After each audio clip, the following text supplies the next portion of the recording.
So, Mike, do you know the feeling of Eureka? What we're talking about the vacuum cleaning company, or oh, you mean Archimedes, and who when he yelled out when he sat down on the top of tub of hot water and went Eureka?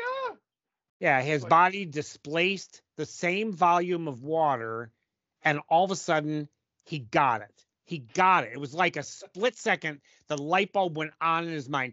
It means I found it. And he jumped out, ran through the town totally naked, shouting, Eureka, I have found it. well, I understand that Eureka feeling. I'm not sure about the running through the town part. Um, so it's like, when you find a $20 bill in your pocket and it's like, oh, this is so amazing. Eureka! What a great discovery. Yeah, that's kind of a low level of the same thing, but it's when you've really been working on a problem and then all of a sudden your brain wraps all the way around it and you get it. Well, there's one word in the whole book of Revelation that when that Eureka moment happened for me, that's a big part of what has led to this project. So you're telling me there are 11,952 words, and just one of them was an Eureka moment for you. So the other 11,951 words aren't important? No. Actually, this word is used twice. So the other 11,950 words are the ones that Okay, kind of. okay. We're getting lost here. Back to the point. Stay on track. So All right. what are we doing here? Got it. So I did something that I have found nearly no one, maybe some, but nearly no one has really done. I read the book of Revelation. Well, yeah. I mean, I've read the book of Revelation 15, 20. Who knows how many times I've read in my life? It's, that's the last one in the whole thing. So, of course, you're going to read it. Well, I read it straight through without a break, all 22 chapters, 404 verses, 11,952 words in one read through. I did that about 30 times over a 5-year period.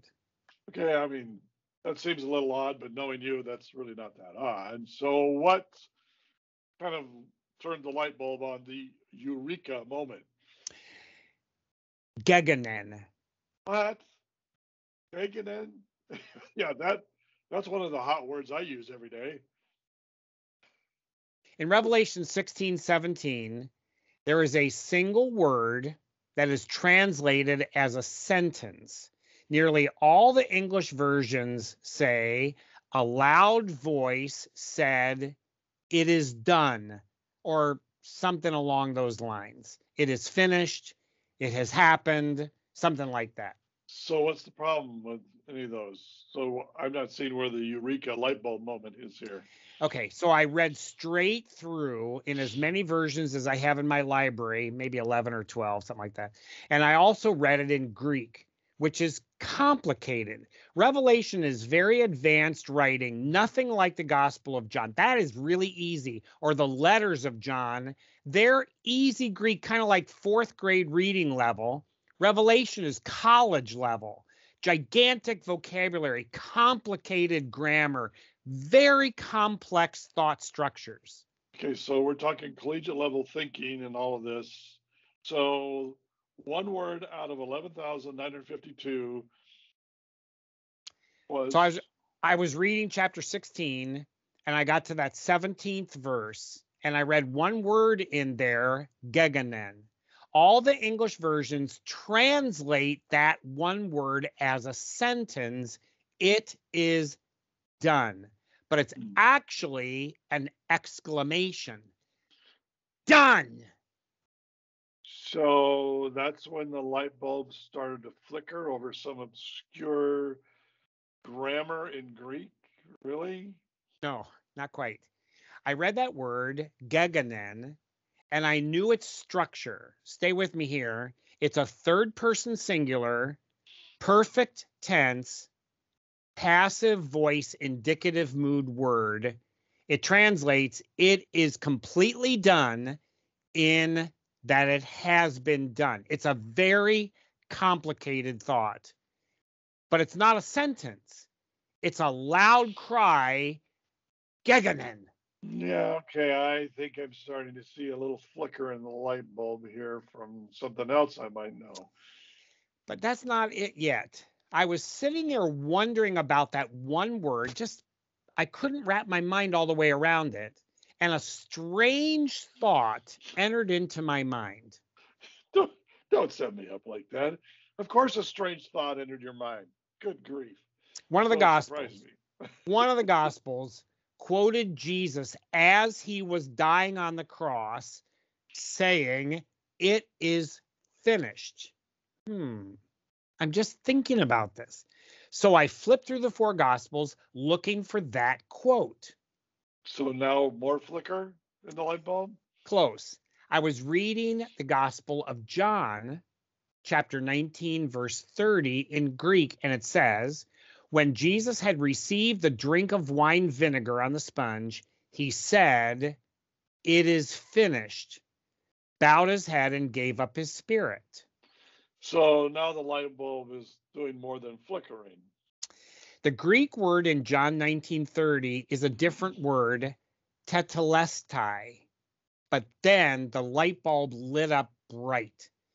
That verb, stay with me here, is also a third person singular, perfect tense, passive voice, indicative mood word. Exactly the same rare form, different verb base, but exactly the same meaning. It's not a sentence, it's a cry. Finished! So And he gave up his ghost. So the word John recorded in his gospel in 1930 that Jesus cried out at the moment he died and gave up his spirit mirrors that of what we're seeing in Revelation 16:17, as in finished or done. Right. Right? Finished, done. They're both a cry. Now, read it in the context of what Revelation says.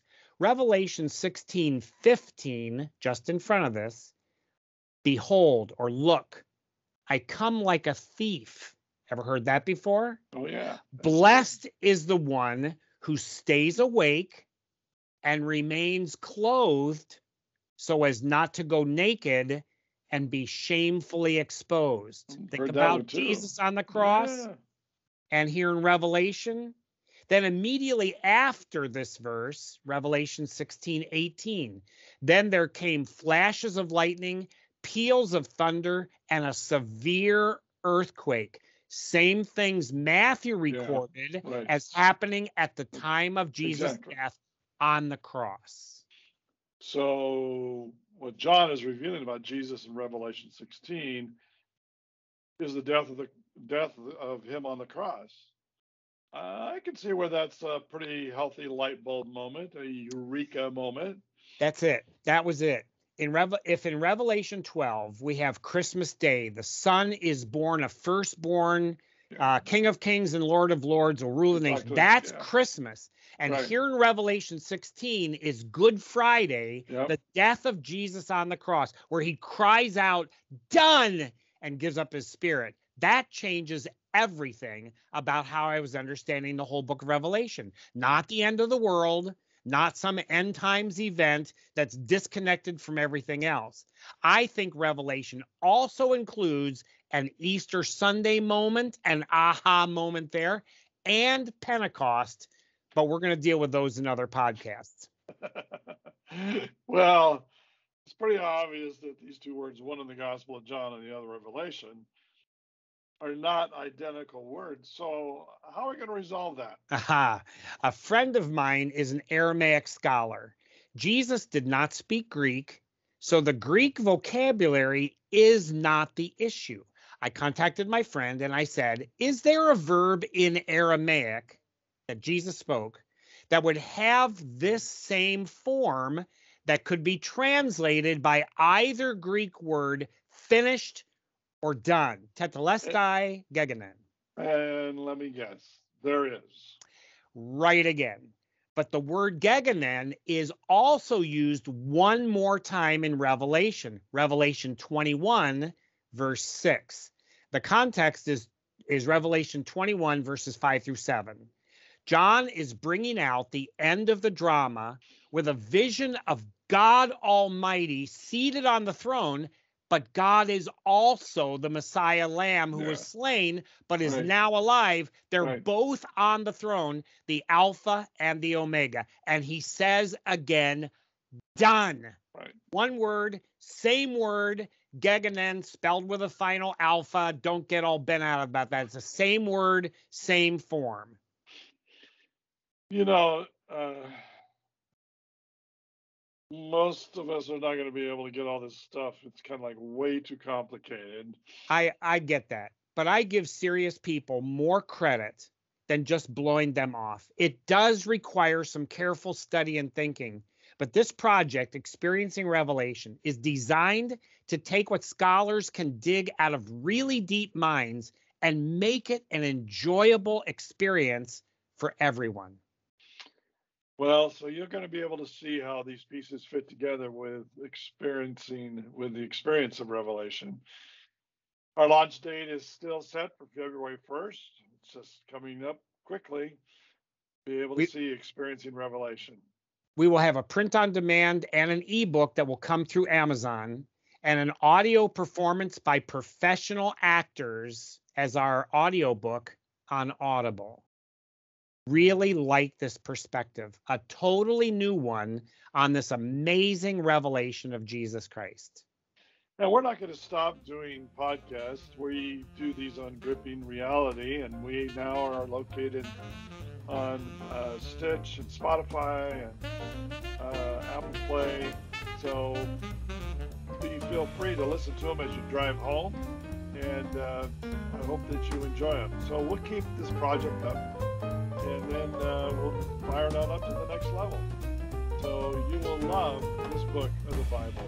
So this is West Coast Mike Wilson. And East Coast Mike Merrill. We've got more to come.